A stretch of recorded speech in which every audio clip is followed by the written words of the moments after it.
My name is Elena Marsh. I'm 34 years old. And the night my father introduced me to his fiancée as the daughter who still needs to find a husband, I was standing in his dining room holding a glass of wine I never got to drink. Elena? Sweetheart, you remember I mentioned Warren's son, don't you? My father said, not even looking at me.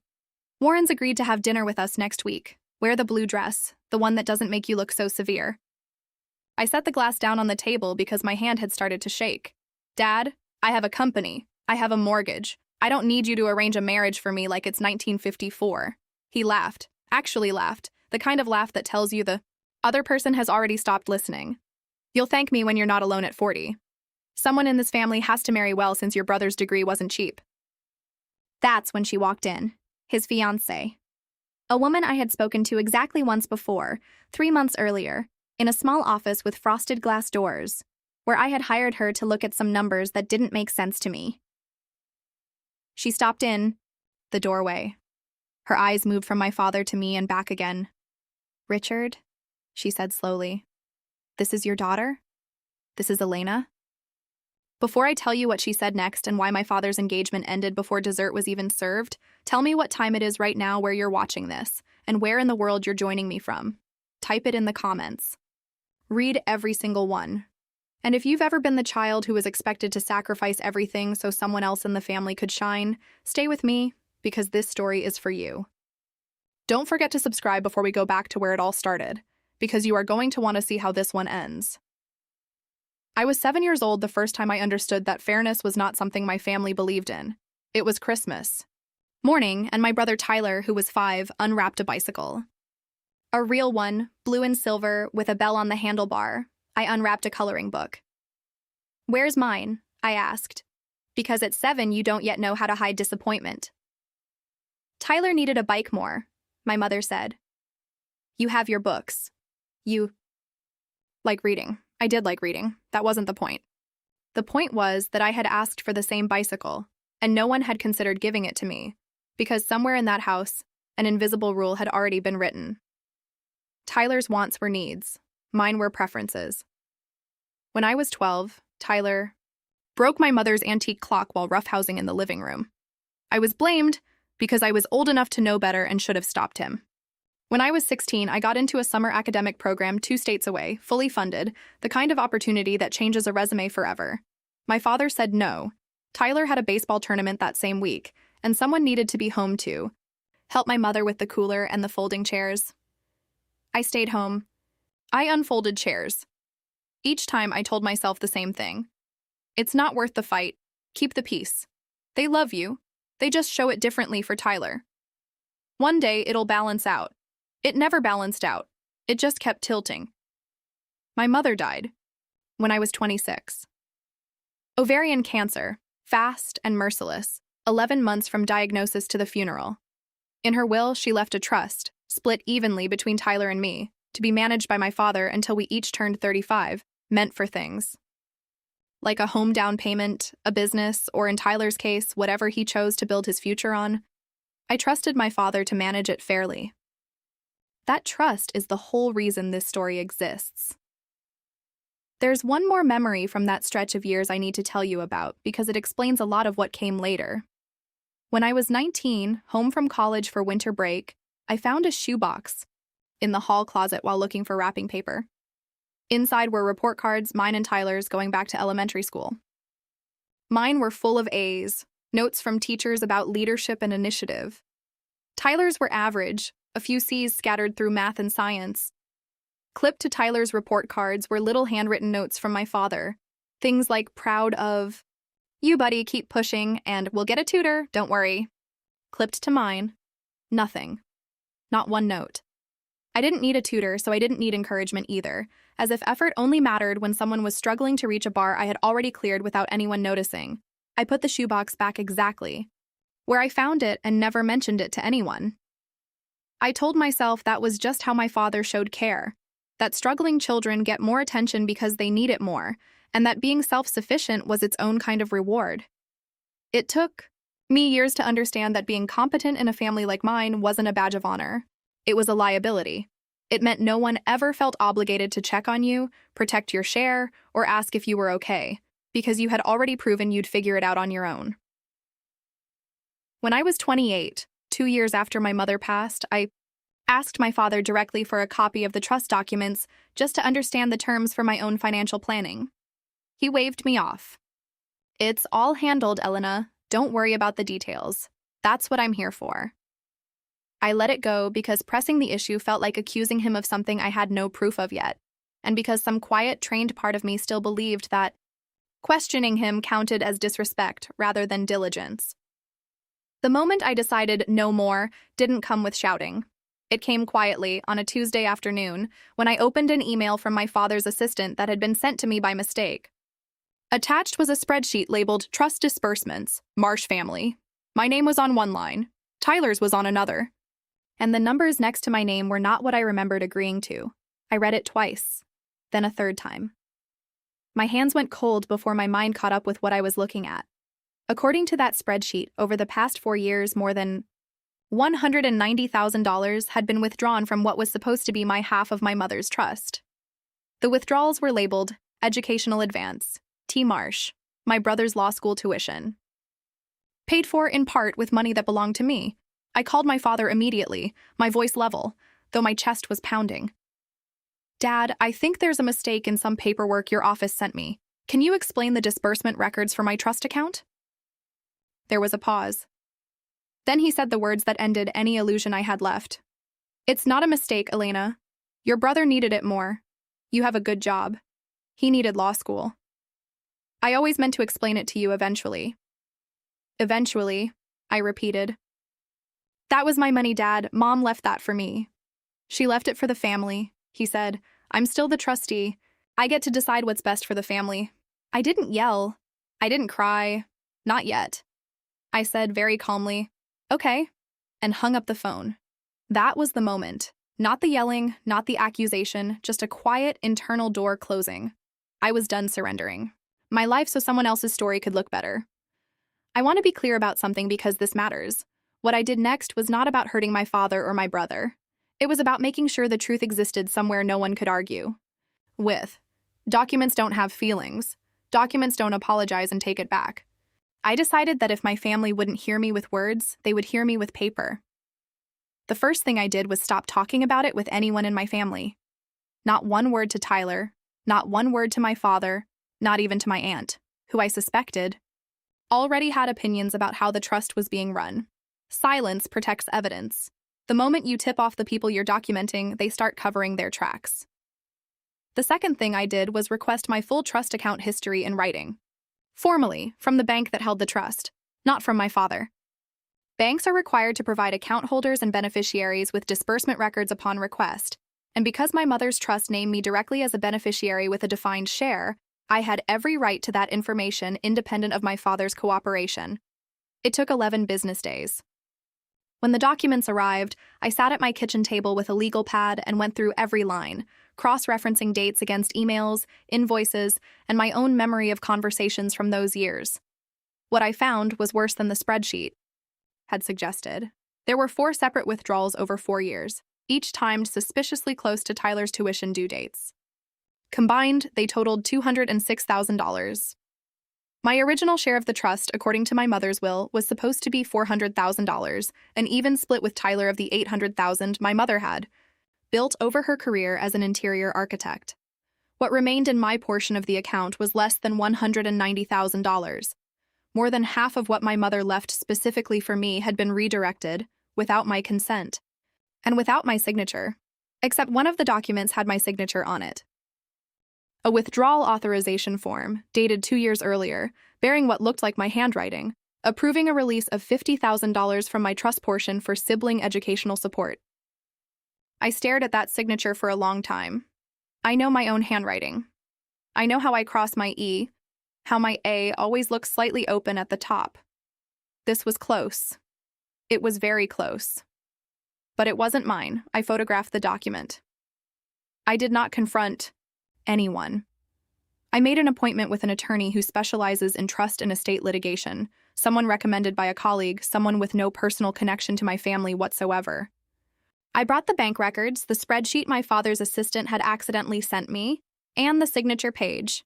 The attorney, a composed woman named Patricia Voss, looked at the signature for less than 30 seconds before she looked up at me. "This is a forgery claim waiting to happen," she said.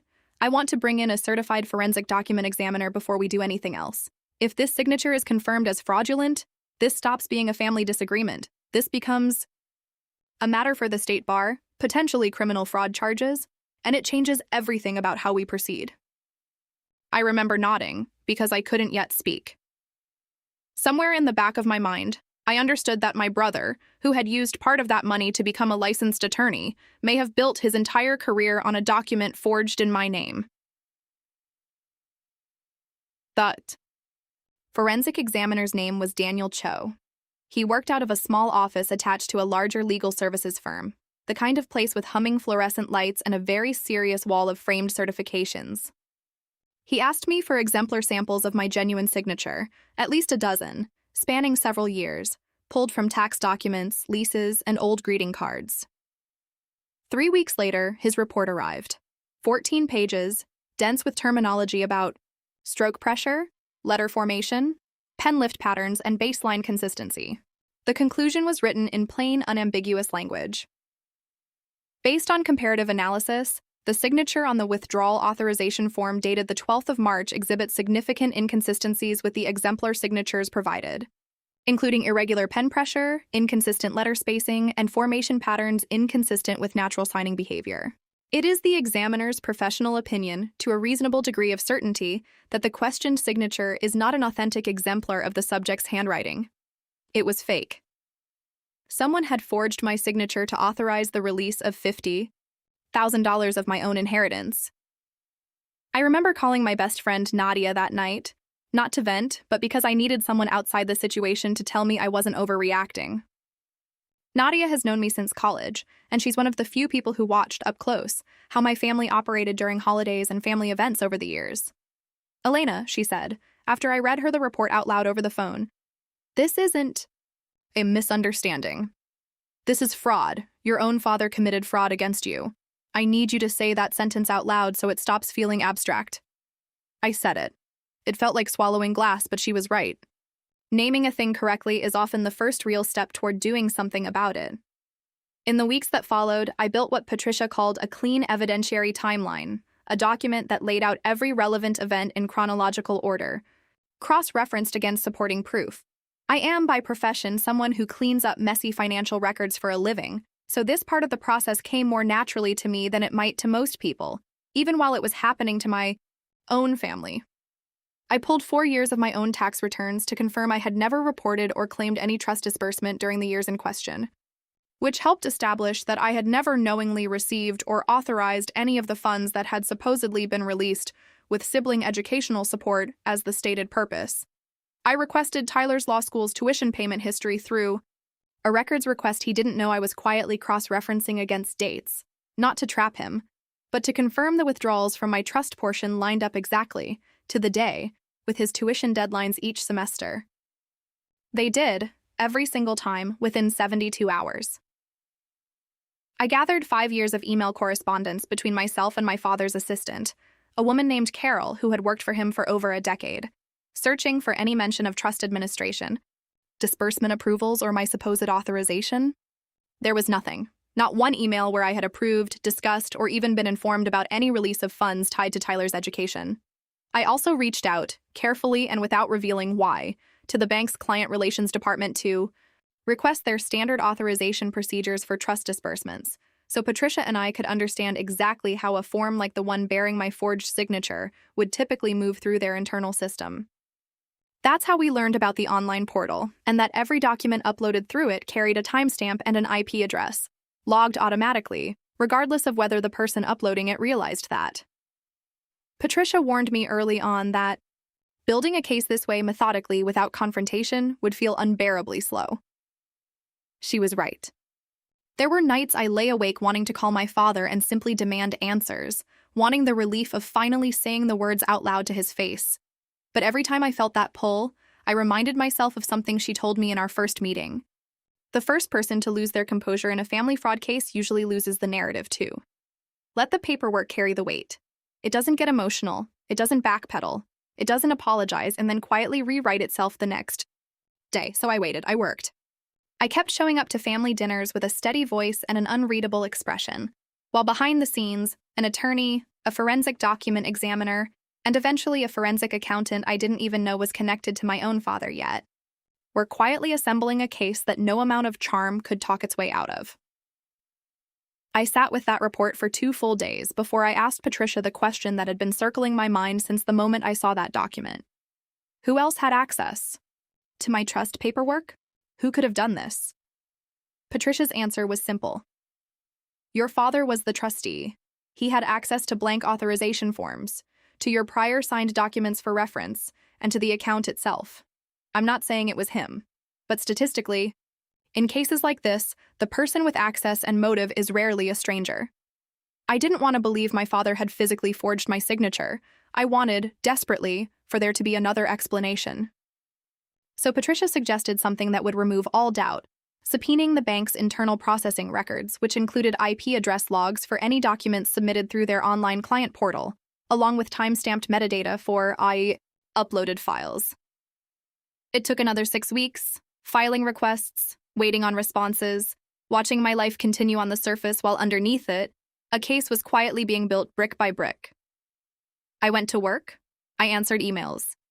I attended my father's birthday dinner and smiled through a toast where he called me his responsible daughter, always so steady. I said nothing. Evidence doesn't need an audience yet. It needs time. The metadata came back in early spring. The forged authorization document had been uploaded to the trust's online portal from an IP address registered to my father's home office. The timestamp was 11:47 p.m. on a Tuesday, 3 days before the tuition deadline it corresponded to. I remember exactly where I was when I read that line. I was in my car, parked outside my apartment, engine off, because I couldn't make myself walk inside yet.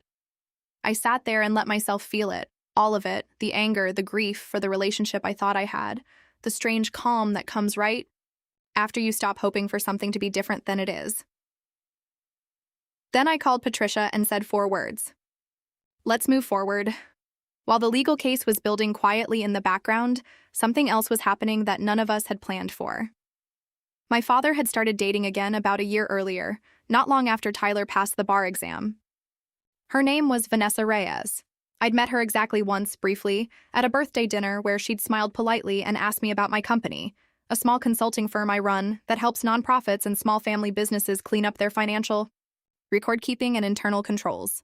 What I did not know, and what my father certainly did not know, was that 3 months before that dinner, a woman named Vanessa had walked into a shared office space downtown, hired through a referral, to conduct exactly that kind of forensic financial review for a client who suspected fraud within a family trust. That client was me. I had hired her under my company's business name, not my personal one, specifically because I wanted distance and objectivity from anyone who worked within my usual professional circles. She never knew my last name during our initial consultations, only my company's registered name and the general shape of the case. We'd had 1 call and 1 in-person meeting before Patricia recommended bringing in Daniel Cho for the handwriting analysis specifically. And Vanessa's broader forensic accounting review had continued in parallel, examining the account's full transaction history for anomalies beyond just the forged signature. Neither of us had put it together. Not until the night of my father's engagement dinner, when he walked into that dining room, took her hand and said, "Everyone, I'd like you to meet Vanessa. We're engaged." I felt the floor shift under me before she even spoke, because I recognized her voice from our phone calls before I fully registered her face across the room. "Richard," she said, looking at me instead of him, "this is your daughter? This is Elena?" My father, oblivious, beamed. "Yes, my brilliant, if slightly stubborn, daughter. Elena, isn't this a small world?" Vanessa's expression had shifted into something careful and controlled, the look of a professional who has just realized 2 separate parts of her life have collided in a room full of witnesses. "Richard," she said quietly, "we need to talk. Privately. Now." He laughed it off, the way he laughed off everything that didn't fit the story he was telling himself. "Can it wait until after dinner, darling?" "No," Vanessa said. "It really can't. Here's the moment I want you to sit with, because it's the moment everything changed." Vanessa did not owe me anything. She was engaged to my father. She had every incentive to stay quiet, to protect her own upcoming marriage, to let the dinner proceed as planned. But professional ethics, when someone actually holds them, do not bend for convenience. She pulled my father into the kitchen. I could hear pieces of the conversation through the door, not because I was trying to eavesdrop, but because the house was small and voices carry when they're tense. "You told me your daughter worked in finance consulting," Vanessa said. "You never told me her name was Elena Marsh. She's my client, Richard. She hired me to review trust account irregularities. Your trust account." There was a long silence. "That's confidential business," my father said, his voice lower now, an edge in it I recognized from childhood, the sound of a man realizing the room was no longer under his control. "You shouldn't be discussing client information." "I'm not discussing anything with you that I haven't already discussed with her," Vanessa said. "But I need you to understand something. If what I found in her account matches what I think it matches, I have a professional and ethical obligation. I can't unknow this."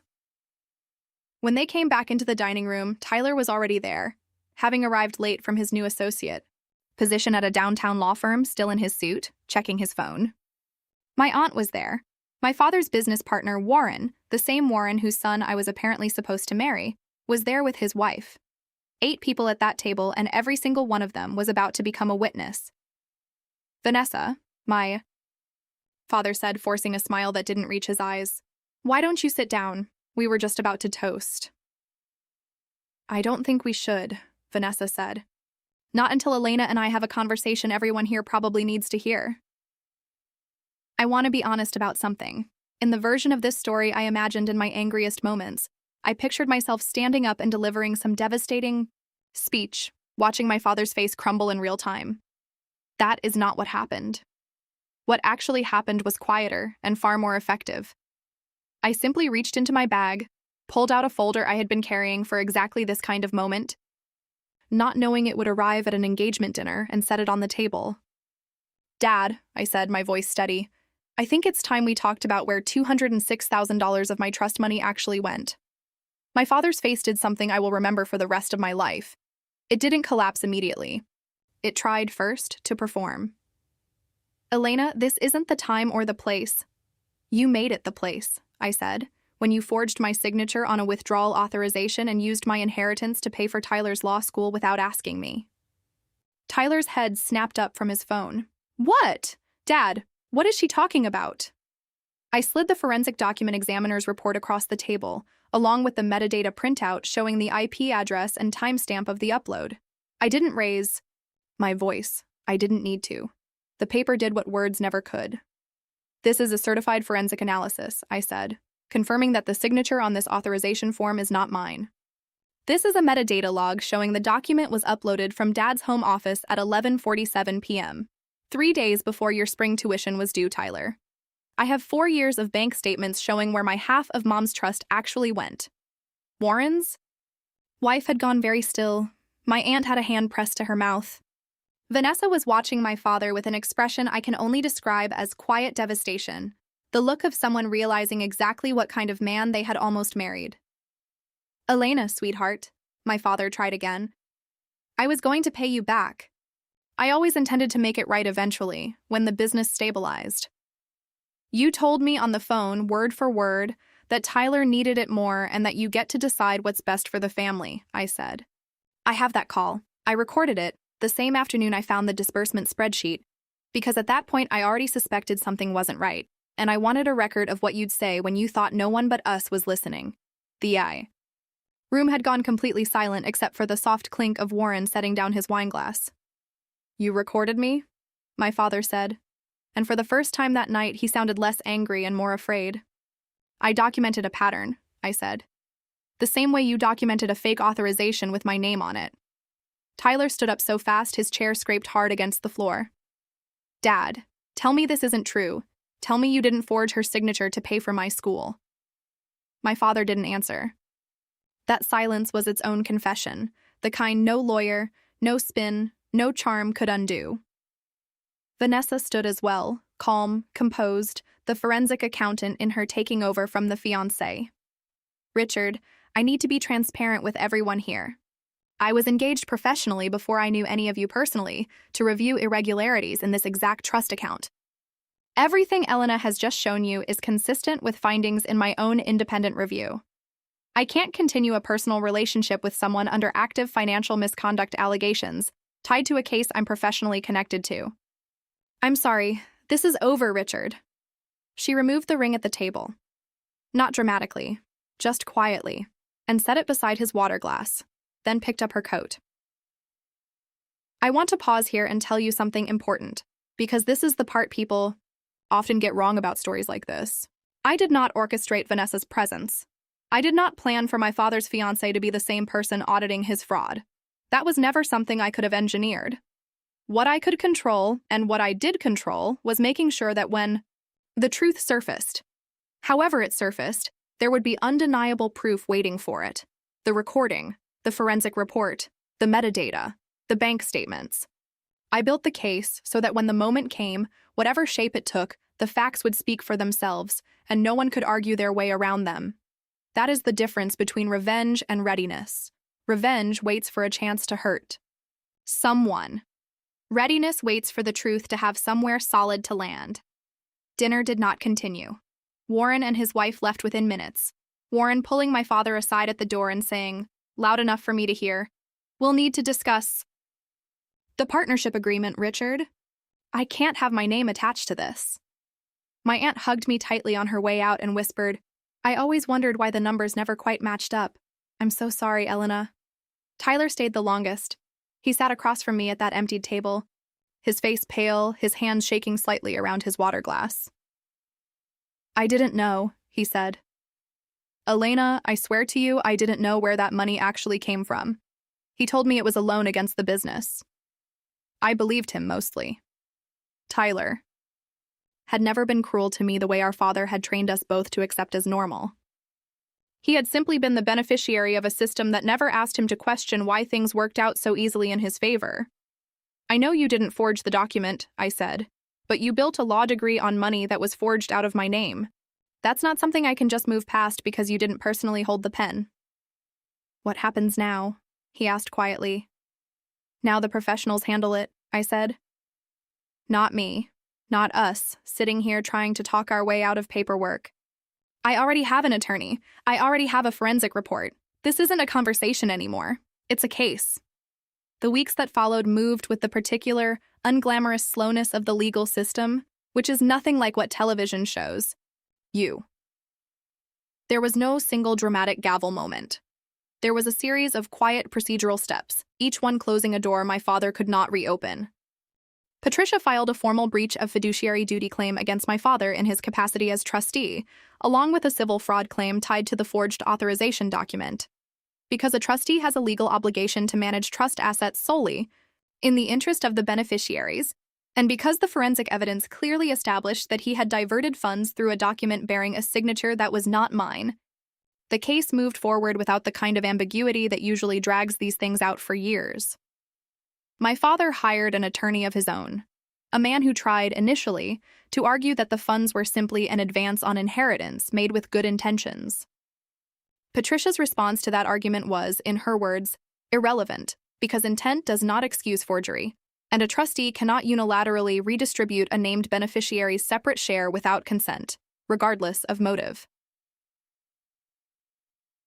The forensic IM document examiner's report was entered as evidence. The metadata logs were entered as evidence.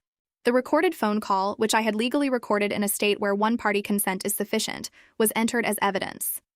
My father's own attorney reportedly advised him, according to what Patricia later told me, that contesting the claim in court would likely result in a worse outcome than settling, given how airtight the documentation was. 4 months after that engagement dinner, we reached a settlement. My father was required to restore the full remaining balance of my trust portion, $206,000, with interest calculated from the date of the original unauthorized withdrawal, funded through the sale of a rental property he owned. He was also removed as trustee of the remaining trust assets, replaced by an independent, court-approved fiduciary, a financial institution with no personal ties to our family whatsoever, because the case involved documented fraud connected to funding a law school education, and because Tyler had, whether knowingly or not, benefited from those funds, the matter was also reported to the relevant state bar's character and fitness review process as part of the settlement's disclosure terms, since bar associations require attorneys to disclose any financial misconduct connected to their education funding if it surfaces after admission. Tyler was not disbarred. He cooperated fully, provided his own records showing he'd been misled about the source of the funds, and ultimately kept his license, though he underwent a formal review that he later told me was the most humiliating professional experience of my life, and I deserved every minute of it because I should have asked more questions. Warren dissolved his business partnership with my father within the month, citing irreconcilable concerns about financial integrity. My father's consulting business, which had relied heavily on that partnership for referrals, lost more than half its client base within a year once word quietly spread through their small professional circle, not because I told anyone, but because forensic reports and bar association reviews leave a paper trail that professional communities eventually notice. I moved through all of it the way you move through something necessary rather than something satisfying. There was no triumphant moment where I felt joy. Mostly I felt tired. And then slowly, I felt something quieter and more permanent settle into place. Something that felt less like winning and more like finally being able to exhale. The house is quiet now. In a way it never used to be. I don't mean my father's house, I mean my own life. I no longer answer calls from my father unless they come through Patricia's office, a boundary my legal team suggested, and one I've kept firmly in place, because every previous conversation without that structure eventually circled back to guilt, to family, to the version of loyalty that only ever asked something of me and never gave anything back. I changed the locks on the storage unit where I used to keep boxes of childhood belongings my father had access to. I removed myself from the family group chat, which had become, in the aftermath, a space where distant relatives debated whether I had gone too far by involving lawyers instead of handling it privately. I stopped explaining myself to people who had never once stood up for me when it mattered. Tyler and I talk occasionally now, carefully, rebuilding something that isn't quite what it used to be, but might eventually become honest in a way our relationship never was growing up. He sent me a check last month, unprompted, for an amount that wasn't legally required of him, with a note that said simply, "I can't undo what happened, but I don't want to build my life on something that came at your expense. I'm sorry it took a courtroom for me to see it. My trust, restored and now protected by an independent fiduciary, sits exactly where it should have been all along, untouched by anyone's opinion of what I deserve."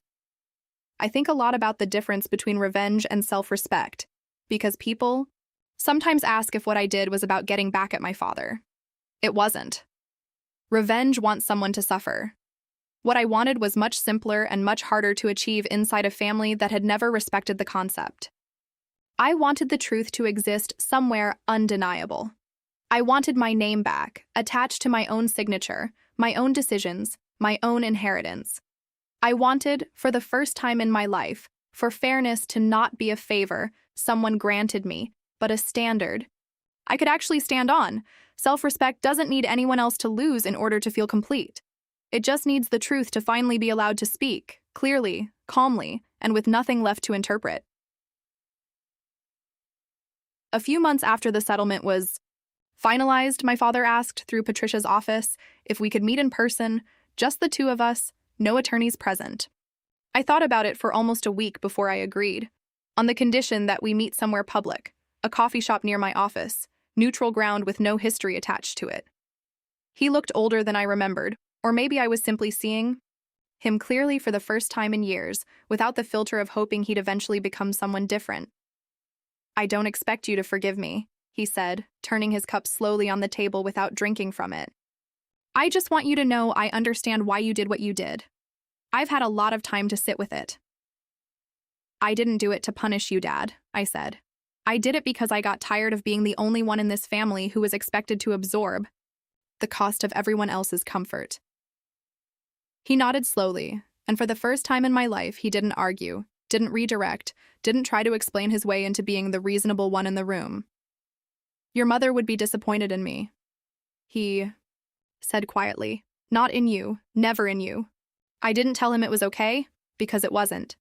And pretending otherwise would have undone months of learning that reassuring other people's guilt is not the same thing as healing my own. I told him I appreciated him saying that, and that rebuilding trust, if it happened at all, would take a long time and would need to be built on actions, not conversations over coffee. He said he understood. We didn't hug goodbye. We shook hands, like two people concluding a difficult but necessary meeting, which, in a way, is exactly what it was. I still think about Vanessa sometimes, and the strange, almost impossible coincidence that put her in that dining room at exactly the moment the truth needed a witness with no personal stake in protecting my father. She reached out to me once, weeks after the engagement dinner, not to discuss the case further, but simply to say she hoped I was doing okay, and that she admired how calmly I had handled something that would have broken a lot of people. I told her the same thing. Professional integrity, the kind that costs you something personal to maintain, is rarer than people think, and I've never forgotten that she chose it anyway, even when silence would have been so much easier for her. My relationship with money changed too in ways I didn't expect. I used to think of my mother's trust as something abstract, a safety net I might use someday for a down payment or an emergency. Now, every time I check that account, managed by an independent fiduciary who answers to no one in my family, I feel something closer to ownership than I ever did before. It isn't about the number. It's about knowing that number can no longer be quietly rewritten by someone who decided, without asking me, that my future mattered less than someone else's. There's a particular kind of quiet that settles into a life once you stop waiting for people to finally treat you fairly on their own. It isn't loneliness, though it can look like it from the outside. It's closer to relief. I spend my evenings now the way I want to, not bracing for the next family phone call that will ask something of me while offering nothing back. My apartment is smaller than my father's house, but it belongs entirely to me, in every sense of that word, and some nights that feels like the most important inheritance I ever received. So here's my question for you, and I really do want to know. Have you ever had to build a case, quietly, patiently, just to be believed by your own family? What was the moment you decided you were done keeping the peace at your own expense? Tell me in the comments. I read every single one, and I promise, whatever your version of that folder on the table was, it mattered. Thank you so much for watching this story all the way through. If it meant something to you, if any part of it felt familiar, please consider giving it a like, subscribing for more stories like this one, and leaving a comment below. It genuinely helps this channel keep telling stories that matter. I'll see you in the next one.